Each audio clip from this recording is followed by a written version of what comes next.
Hello friend, back to my channel রুমঝুমাদক চ্যানেলে সবাইকে স্বাগত। কেমন আছো অবশ্যই কমেন্ট করে জানিও। আজকে আমি চলে আসছি আমার বাপের বাড়ি বিএড কলেজের কাছে। আর বিএড কলেজের মাঠে আমরা বসে আছি। আমি আছে, আমার ছেলে আছে, আমার ভাইজিরা আছে, বোনেরা আছে, ভাই আছে। আর অনেকদিন পর বিএড কলেজের সামনে এলাম, আর আমার সাথে আমার মাও আছে। তাই ভাবলাম যে আমার বাপের বাড়িটা কীরকম বা আশেপাশ কীরকম তোমাদের সঙ্গে একটু শেয়ার করে দিই। আমার বাপের বাড়ি হচ্ছে গঙ্গারামপুর বিএড কলেজ। এটা হচ্ছে বিএড কলেজের মাঠ। মাঝে মাঝে বিকালবেলা, মাঝে মাঝে না, রোজ বিকালে এখানে লাভার্স পয়েন্ট হয়ে যায়। সবাই হাওয়া খেতে আসে, গল্প করে, বসে, গার্লফ্রেন্ড বয়ফ্রেন্ডরা আসে, সবাই এনজয় করতে আসে।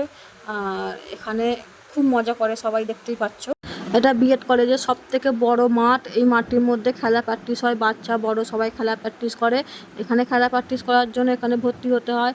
আর এই যে দূরের দৃশ্যটা দেখতে পাচ্ছ, এই যে বিল্ডিংগুলো তৈরি হচ্ছে, এটা হচ্ছে নবোদা হোস্টেল। এটা হোস্টেল তৈরি করা হচ্ছে। এখানে হোস্টেলের ছেলেমেয়েরা থেকে লেখাপড়া শেখার জন্য। আর চলো ওইদিকে আরও মাঠ আছে, আর একটা ছোটো মাঠ আছে।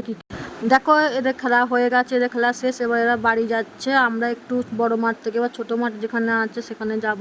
এটা হচ্ছে আমার ভাইজি আর বোন। ওই দূরের বিল্ডিংটায় ওখানে হচ্ছে নবোদয় হোস্টেলের ম্যাডামরা থাকে। আর আমরা ওই ছোটো মাঠটায় যে অনেক সবাই বসে আছে দূরে, ওখানে যাব। আর এই দেখো সবাই এখানে খেলছে, কেউ প্র্যাকটিস করে, কেউ বিকেলবেলা একটু হাওয়া খেতে আসে, গল্প করে। এই ছোটো মাঠের কাছে বসে একটু টাইমটা কাটিয়ে আমরা বেরিয়ে যাব বাড়ির দিকে। আমার বর আসবে সন্ধ্যাবেলা একটু চাঁপাতলার গঙ্গার ঘাটে যাওয়ার জন্য, ওকে বলেছি, ও আসবে।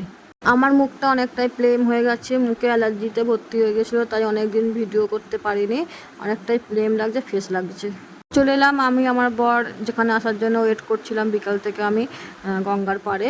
এখানে আসার জন্য আমার খুব ইচ্ছা হয়, সব মনে হয় প্রত্যেক দিন বিকালে চলে যাই। গঙ্গার পাড় কার কার ভালো লাগে সবাই অবশ্যই কমেন্ট করে জানিও। আমার তো খুবই ভালো লাগে।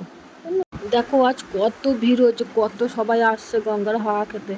আর যতবার আসি ততবার ভাবি যে গঙ্গার আর ঘাটে বসে থাকবো, গঙ্গার ঘাটে বসে দূরের দৃশ্য দেখবো। আর ওই দূরের দৃশ্যগুলো আমার দেখতে খুবই ভালো লাগে, কিন্তু আমাদের হয়ে ওঠে না। গঙ্গার ঘাটটা পুরো রিজার্ভ, সবাই বসে আছে।